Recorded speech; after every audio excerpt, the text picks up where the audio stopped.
जय जगन्नाथ मु दिवाकर दास आपण मानक प्रणाम करुच्ची। आज आपण को एभली एक कथा कहबू जहाँ को मानिला परे आपणकर लाभ ही लाभ हम। कथाटी हूँ आपणकर जदि गाधेवा समय यही प्रतिकार आपण करती बा यही उपाय करती आपणकर धनर अभाव रही।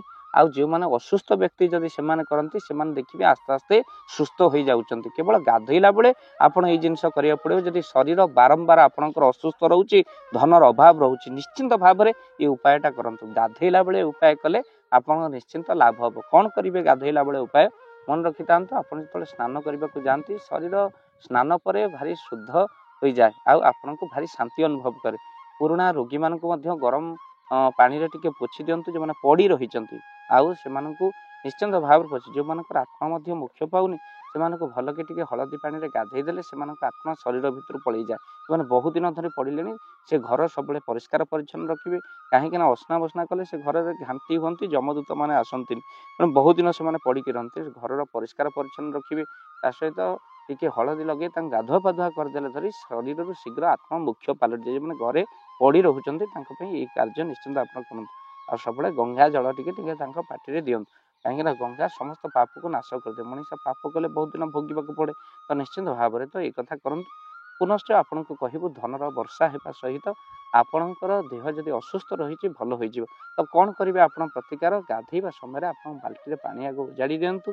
ताधे आप मन रखि था पानी उजाड़ी देलापर आपंकर तर्जनी आंगुठी मन रखि था तर्जनी आंगुठी आप कौन करूँ ना त्रिभुज आकार गोटे कर दिंतु पानी धीरे आप करेंगे एमती आकार करेंगे। ता सहित आप त्रिभुज आकार कर सारा आपण कौन करेंगे ना मन रखि था जदि त्रिभुज आकार आप कर पुनश्च अनामिका आंगुली रे आपण त्रिभुज आकार करें ना तर्जनी आंगुठी करेंगे। जदि तर्जनी आंगुठी आप कौन करुँच ना त्रिभुज करुँच अनामिका आंगुठी ओम लिखिए। जदि अनामिका आंगुठी आप त्रिभुज करुँच तर्जनी ओम लिखिए। आप मन रखि था जब त्रिभुज कर सारे तापर आप कौन करेंगे ना ओम टी लिखिए पानी धीरे ओम टी लिखिए ओम उच्चारण करेंगे लिखिए आ पानी में स्नान करेंगे देखिए आपणकर शरीर सुस्थ रोचे आ सहित धनर अभाव रहा।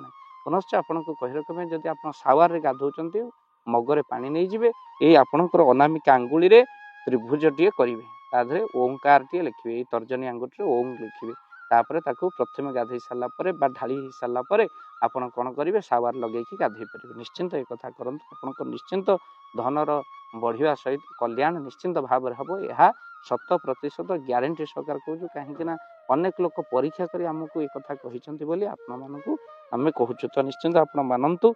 आप निश्चिंत तर्जनी रे आंगुठी रे आप ओंकार लिखंतु अनामिका आंगुठी आप त्रिभुज टी करंतु पानी बाल्टी उपरे करेंगे ना मग उपर कर देहरे प्रथम ढालिबे आ गंगा स्मरण करी आप स्नान कर गंगा स्नान फल प्राप्त हुए। स्नान समय आ सूर्य पूजा बा सूर्य प्रणाम गाधे सारापर निश्चित करंतु। जो मान शरीर असुस्थ अच्छे जो मैंने हृदय रोग रे पीड़ित अच्छा कष्ट भोगुं से आदित्य हृदय स्तोत्र पाठ करूँ आ निश्चिंत सूर्य प्रणाम भक्तिर सहित करूँ कहीं रविवार आप आमिष भक्षण करूँ ना निश्चिंत आपणकर कल्याण हम।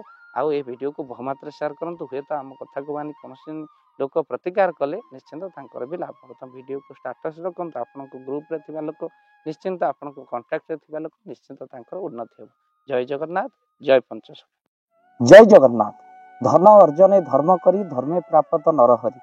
जदि आपण मानक धन कौन गरीब असहाय रोगी मानक सेवारे लगी पारिला जानतु आपणकर रोजगार सार्थक हो गला आपणक धनर मध्य बहुत महत्व रहिला।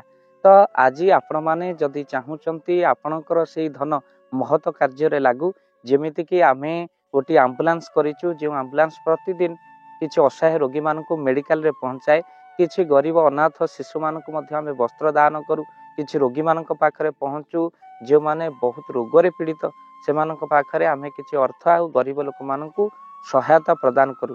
ये किछि दिन पूर्वरु आपण माने सहयोग कले आमे मध्य किछि कंबल असहाय मानक पाखरे जाई पहुंची बांटी थिलु। आपण को कृतज्ञता ज्ञापन करबा सहित जदि आपण चाहूचंती आपणक धन आम द्वारा कौन महत्व कार्य लागू तो स्क्रीन रे चली नंबर रे निश्चिंत आपण कॉल करंतु। आउ आपणक विवाह वार्षिक आपणक पिलामानक जन्म रे श्राद्ध रे जदि आपण दान करने को चाहूचंती आपणक पुओ नाम रे झियो नाम रे स्त्री नाम रे ନିଶ୍ଚିନ୍ତ ଭାବରେ ଆପଣ ଦାନ କରିପାରିବେ। ସ୍କ୍ରିନରେ ଚାଲିଥିବା ନମ୍ବରରେ ଆପଣ କଲ୍ କରନ୍ତୁ, ଆମେ ଦେବୁ ଆପଣଙ୍କୁ ଫୋନ୍ ପେ ନମ୍ବର, ଯେଉଁ ଫୋନ୍ ପେ ନମ୍ବରରେ ଆପଣଙ୍କର ଦାନ ପହଞ୍ଚି ପାରିବ। ଆଉ ନିଶ୍ଚିନ୍ତ ଭାବରେ ଆପଣଙ୍କର ଦାନ କେଉଁ କାର୍ଯ୍ୟରେ ଲାଗୁଛି ତାର ମଧ୍ୟ ଭିଡ଼ିଓ କରି ଭାବ ଦିବାକର ଚ୍ୟାନେଲରେ ଆମେ ନିଶ୍ଚିନ୍ତ ଭାବରେ ପକାଇବୁ। ଆପଣ ଦେଖି ନିଶ୍ଚିନ୍ତ ଖୁସି ହେବେ। ତ ଆପଣଙ୍କ ପୁଅ ଝିଅ ବିବାହ ବାର୍ଷିକ ଜନ୍ମଦିନରେ ଯଦି ଆପଣ ଚାହୁଁଛନ୍ତି ଆପଣଙ୍କର ଦାନ ମହତ କାର୍ଯ୍ୟରେ ଲାଗୁ, ତ ସେଇ ଶୁଭ ଦିନ ମାନଙ୍କରେ ଆପଣ କଲ୍ କରି ଆମକୁ ଫୋନ୍ ପେ ନମ୍ବର ମାଗିପାରିବେ। ଆଉ ଆମ୍ଭେମାନେ ଆପଣଙ୍କୁ ଫୋନ୍ ପେ ନମ୍ବର ଦେବୁ, ଯେଉଁ ନମ୍ବରରେ ଆପଣ ସହଯୋଗ ରାଶି ପଠାଇ ପାରିବେ। ନିଶ୍ଚିନ୍ତ ଭାବରେ ଆପଣଙ୍କର ଧନର ସାର୍ଥକତା ହେବ।